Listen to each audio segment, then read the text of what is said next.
Journal de bord du capitaine Nitobac Robinson. Je suis sur une planète étrange. J'ai atterri il y a à peu près 15 jours.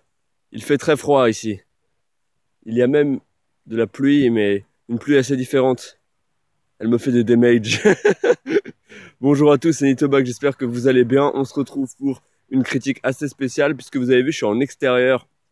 Je suis en extérieur, simplement parce que j'avais envie. Il fait froid, du coup j'ai sorti le bonnet Resident Evil. Et aujourd'hui on se retrouve pour parler du coup de la saison 3 de Perdu dans l'espace ou Lost in Space. Moi je préfère le dire en anglais, mais bon, vu qu'on est francophone, on va dire Perdu dans l'espace. Donc la série, enfin la dernière saison de cette série Netflix, une série américaine et une série vraiment très sympa. J'avais adoré la saison 1, ça a été une très très bonne découverte. La saison 2 était assez sympa, mais même si, bon, enfin si, en vrai c'était sympa, il y avait des combats, il y avait des trucs et tout. La saison 3, je trouve qu'elle est beaucoup plus familiale que les autres, dans le sens où, bon, c'est vraiment chill, il y a un peu une ambiance, oh le soleil qui se lève, incroyable, sur cette planète étrange. Mais tout ça pour dire que ouais, la saison 3 est beaucoup plus familiale, il y a un petit côté Disney, il y a un petit côté, bah c'est une série pour toute la famille. Et par contre, niveau effets spéciaux, niveau planète, niveau jeu d'acteur, niveau scénario, c'est très solide. Franchement, moi ce qui m'époustoufle à chaque fois, c'est clairement les paysages. Ils sont vraiment incroyables, les paysages, ils sont vraiment magnifiques. Et c'est un réel bonheur de voir toutes ces planètes, tous ces écosystèmes. Moi, il faut savoir que je suis pas un très très grand fan de la SF. La seule série de SF que j'adore, c'est Star Trek. Évidemment, Star Trek, j'ai vu Deep Space Nine, j'ai vu le premier aussi avec le Capitaine Kirk, et j'adore ça en fait. J'adore, mais c'est pas mon genre préféré. Je suis plus Heroic Fantasy de base que SF. Mais je dois avouer que là, franchement, ça fait clairement le café. Et ça permet de faire passer le temps. C'est un très bon divertissement. Après, c'est pas la série de l'année, clairement. Mais c'est toujours sympa. Et du coup, ça, c'était l'ultime saison. Donc, dans cette saison, tout simplement, l'objectif pour la famille des Robinson, ils ont été séparés dans la saison 2. Et du coup, l'objectif principal est d'abord de se retrouver. Les enfants doivent retrouver leurs parents. Et s'ils y arrivent, d'aller sur Alpha du Centaure, tout en vainquant en vainquant la menace des robots. Les robots qui sont du coup méchants et qui veulent les tuer les humains. Vous découvrirez pourquoi dans cette saison 3. Là, je suis en partie non spoiler, mais après, je spoilerai. Mais donc voilà, donc c'est assez sympa. On est vraiment sur de l'aventure, surtout que bah du coup ils sont sur une planète. Les enfants, ils sont tous ensemble sur une planète un petit peu inhabitable. Enfin, il y a des pluies de météorites, etc. C'est un peu le bordel. Et du coup, on va voir un petit peu leur aventure, leur survie et comment ils s'en sortent. Donc c'est très très sympa. Et puis après, comment ils vont partir à la recherche de leurs parents. Donc non, franchement, très très cool. La famille Robinson, absolument géniale, hein. Évidemment, cette famille avec leurs trois enfants et les deux parents qui sont très très cool. Donc non, franchement, très bonne série. Moi, je recommande, évidemment, je recommande parce que c'est le genre de série Netflix qui marche pas tellement. Je sais qu'il y a une communauté, mais elle est pas énorme non plus. Je connais pas beaucoup de gens qui ont vu Perdu dans l'espace. Et c'est une très bonne série de SF. C'est mieux que Star Trek Discovery, hein. Star Trek Discovery qui est une vraie merde et qui a gâché la saga Star Trek. Alors que là, Lost in Space, c'est Netflix aussi, c'est US. Mais c'est super cool, quoi. L'ambiance est très bien. Bon, après, bon, un scénario assez prévisible, des dialogues assez prévisibles aussi, mais d'un autre côté, c'est pour la famille. Quand vous voyez ça, quand vous êtes gamin, c'est absolument incroyable. Donc moi, j'ai bien kiffé. Franchement, j'ai bien kiffé. Je vous recommande fortement. Euh, j'ai bien kiffé aussi bah, ce truc de l'intelligence artificielle qui peut avoir des sentiments et tout, comme le robot de Will. Donc non, franchement, c'est assez sympa. Et c'est très très beau, c'est très très beau. Moi j'ai eu l'occasion de voir en 4K grâce à mon débit de fibre optique, j'ai pu voir la série en 4K et je dois avouer que putain de merde, c'est magnifique. Vraiment, on est sur des paysages et des planètes différentes. C'est pas chérie, je vais changer de pays ce soir, non, c'est chérie, je vais changer de planète quoi. C'est incroyable, c'est génial. Donc il y a une vraie diversité, il y a des musiques. Non mais on n'en parle pas assez, mais les musiques sont vraiment très très cool. On a un mélange de musique entre Star Trek et Star Wars. Clairement, il y a un moment, il y a une mélodie qui m'a fait penser à Star Wars. J'ai fait, bon là, on sent que c'est un peu du repompé. Mais d'un autre côté, ça passe, puisque c'est des musiques spatiales. Bah, c'est un peu Lost in Space, c'est un peu aussi la guerre spatiale contre les robots et tout. Donc non, franchement, ça passe de ouf. Et j'ai bien kiffé, franchement, j'ai bien kiffé. Donc vraiment super série. Donc voilà, c'est tout ce que j'ai à dire dans cette partie non spoiler. Je vais passer en partie spoiler, donc allons-y gaiement. Donc quittez la vidéo mais n'hésitez pas à la liker avant, ça me fait toujours plaisir. Donc en partie spoiler, j'aimerais d'abord revenir sur les quelques facilités scénaristiques que propose la série. Déjà, bon, le fait que Will Robinson, à un moment, il va y avoir toute une scène où il va se faire tuer par le Tesseract, c'est ça? Le Tesseract, le grand méchant robot, et au final, il va réussir à se faire, réussir à se faire réanimer tout simplement par sa famille, etc. Bon, après, il est très affaibli, ils vont lui mettre un cœur artificiel et tout. Mais en vrai, no joke, même si c'est une série familiale, j'aurais aimé que Will Robinson meure, pour la simple et bonne raison que ça aurait été la première mort de cette série. Ça aurait été vraiment capital. On pensait dans la saison 2 que Smith allait mourir, parce que son casque et tout dans l'espace avait disparu, puisque c'était le bordel à la fin de la saison 2. Finalement, Smith est encore en vie, elle se retrouve en plus dans le vaisseau des enfants. Ça commence à monter à l'orage ici. La planète est hostile. Mais non, franchement, je trouve que là, ça a été un petit peu trop simple de le faire revivre.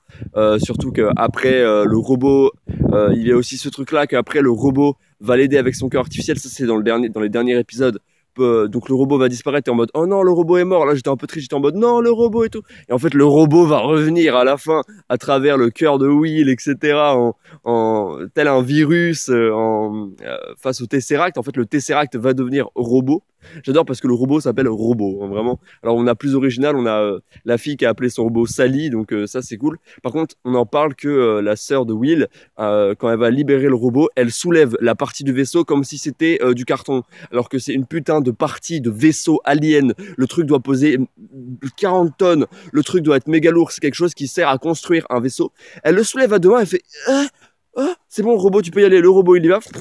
Et t'entends le bruit quand le lâche, ça fait et ça fait un trou dans le sol. Et t'es en mode, comment elle a pu soulever ça? Non, ça, par contre, j'ai trouvé ça clairement dégueulasse de faire ça pour la série. J'étais en mode, non, franchement, c'est pas cool. Là, on sent vraiment le problème de cette saison.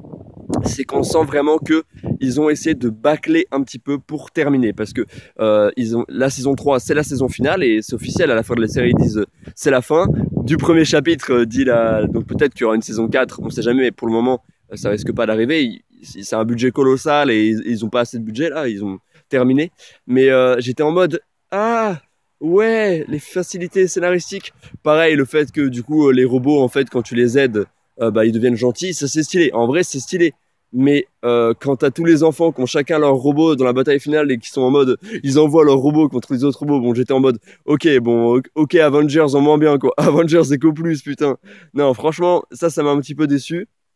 Pareil, le fait que non, en vrai, c'était très cool que la fille, j'ai oublié leur nom, retrouve Grant Kelly. Ça, c'était cool. Donc, son père biologique, qu'elle ne connaissait pas finalement, qu'elle n'avait jamais vu en vrai, et qu'elle puisse du coup arriver à le résurrecte, donc à le ressusciter, on va dire, parce qu'il meurt, il fait un arrêt cardiaque, et puis après, elle arrive à le ressusciter et tout, et elle développe cette relation-là. Franchement, ça, j'ai bien kiffé.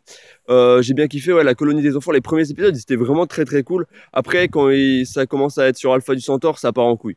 En vrai, quand il y a beaucoup de cuts, c'est l'alerte générale, ils prennent leur Jupiter pour alimenter le bouclier, mais après, les aliens, ils arrivent quand même à passer. Enfin, c'est un vrai bordel. Là, cette partie-là, j'ai pas trop aimé, je dois avouer. La fin, c'est voilà, un happy ending. Voilà, tout le monde est heureux, tout le monde est heureux, tout le monde a la même tablée. La famille des Robinson s'est agrandie. Don a encore sa poule en vie, ça me fume avec sa putain de poule sur la planète quand il la suit. On sent que c'est le personnage comique de la série, mais des fois il en fait trop. Et c'est là que je me dis, c'est une série pour enfants, quoi. On dirait Jar Jar Binks dans Star Wars, tu vois. Il y a vraiment ce truc Disney pour enfants. Et moi, ça me dérange parce que j'aimerais bien que cette série, d'accord, elle s'adapte et elle s'adapte et elle s'adresse, voilà. Elle s'adapte et elle s'adresse à un public large et varié, et à des enfants, à des adolescents et tout. Il commence à pleuvoir. Mais d'un autre côté, je suis en mode c'est pas cool, quoi. Franchement, il fait que des blagues de merde. Au bout d'un moment, c'est plus drôle du tout. Il y a des moments qui me font marrer, mais à un moment, j'étais en mode bon frérot, tu peux arrêter de parler, s'il te plaît. Il y a des moments, vraiment, il a des monologues de blagues vraiment nazes, et je suis en mode c'est un peu lourd quand il est en mode retenez bien ce conseil, il faut toujours mettre un caleçon. Oh frérot, c'est lourd. Oh, putain, on dirait Deadpool, quoi. Non, sérieux. Et je suis fan de Deadpool, hein, mais Deadpool, ça passe parce que, voilà, bon, là, je l'ai trouvé un peu lourd, Don dans cette saison, alors que dans les autres saisons, ça passait. mais ça reste un des meilleurs personnages. Will Robinson qui prend vraiment son importance, c'est grâce à lui qu'au final tout va se résoudre. Et finalement à Smith aussi, on s'y attendait pas, mais Smith va vraiment aider Will dans cette saison. Et j'ai adoré son développement de personnage. Au final, à la fin, elle va être aidée par le robot et elle va réussir à se reprendre en main, etc. J'ai vraiment beaucoup aimé Smith. Franchement, je pense que c'est le meilleur développement qu'ils ont fait avec Will. Will qui a bien grandi depuis la saison 2. Bah ouais, dans la vraie vie, je crois, il a 17 ans l'acteur, il a 16 ans, 17 ans. Donc forcément, ouais, il grandit, il est plus grand que les autres acteurs maintenant. Il a bien poussé niveau taille et c'est vrai que non, c'est très sympa. Il prend vraiment de l'importance et tu sens qu'il aime ça. J'ai regardé un petit peu des scènes coupées et des making-of qu'on pouvait trouver un petit peu sur Instagram parce que l'acteur le montrait les behind the scenes un petit peu et on voyait qu'il y avait une vraie ambiance sur le plateau et qu'ils étaient tous potes et tout. Donc non, franchement très très cool. Franchement cette série va me manquer parce que contrairement à La Casa de Papel, je pense qu'ils auraient pu faire une saison 4. Ils auraient eu le temps de développer tout ce truc-là parce que là, je trouve que cette saison 3 a vraiment été bâclée. Mais c'est pas grave, c'est pas grave. Ça fait partie du jeu et c'est toujours un réel bonheur. Donc voilà, très content d'avoir regardé cette série. Je vous la conseille vivement si vous ne l'avez pas vue. Et j'ai bien kiffé la famille des Robinson, en référence à Robinson Crusoe qui est tout le temps en exil. Et eux, c'est pareil, ils sont tout le temps en exil. Voilà, ça c'est une référence directe à Robinson Crusoe. Mais non, franchement, c'est très très cool. Et je me suis attaché à tous les personnages, je dois avouer. Et même si c'est good mood, c'est happy movie, il n'y a pas de mort au final, il n'y a personne qui meurt. Et écoutez, c'est la vie et c'est comme ça. Et c'est beau, tu vois, des fois, c'est bien qu'il n'y ait pas de mort et que ce soit pas dramatique. Mais voilà, je croyais la mort de Will, j'y ai cru, je croyais qu'il allait vraiment mourir, mais l'épisode d'après, hop, il était réanimé, c'était bon. Donc voilà, bon. En tout cas, mesdames et messieurs. Et puis au final, du coup, Alpha du Centaure, on l'aura pas vu sous son bon angle. Ah, j'ai une larme qui coule. C'est Alpha du Centaure qui me fait pleurer. Mais Alpha du Centaure, on l'aura pas vu sous son bon angle parce que dès que les Robinson ils arrivent sur une planète, c'est le bordel et tout explose. Et j'adore, c'est le bordel. Du coup, on n'aura pas vu la belle Alpha du Centaure. Il commence à pleuvoir, hein, c'est le bordel. Je vais protéger mon téléphone. Mesdames et messieurs, cette vidéo qui se termine en catastrophe, la pluie qui commence à tomber ici sur cette planète. Je suis attaqué par les aliens. Attention, des robots aliens qui me coursent. Mesdames et messieurs, je me mets à l'abri tranquillement. Donc voilà, mesdames et messieurs, c'était tout ce que j'avais à dire sur cette magnifique série. N'hésitez pas à liker, commenter, à partager et à vous me donner votre avis sur cette saison et cette série en global et quel est votre personnage préféré. Moi, personnellement, mon personnage préféré, je pense que c'est Will parce que j'ai beaucoup aimé son développement de personnage, mais j'aime beaucoup aussi la deuxième fille, j'ai oublié son nom, la deuxième fille avec les cheveux plutôt roux. Je l'aime beaucoup, donc voilà, mesdames et messieurs, c'était la fin de cette vidéo, de cette micro-critique. C'était Nitobag, votre serviteur. Prenez soin de vous. C'est de la neige, hein. C'est de la neige ici, il neige sur cette planète, j'en apprends tous les jours. Et prenez soin de vous, et à la prochaine. Ciao les refs. Ciao, ciao. Peace out.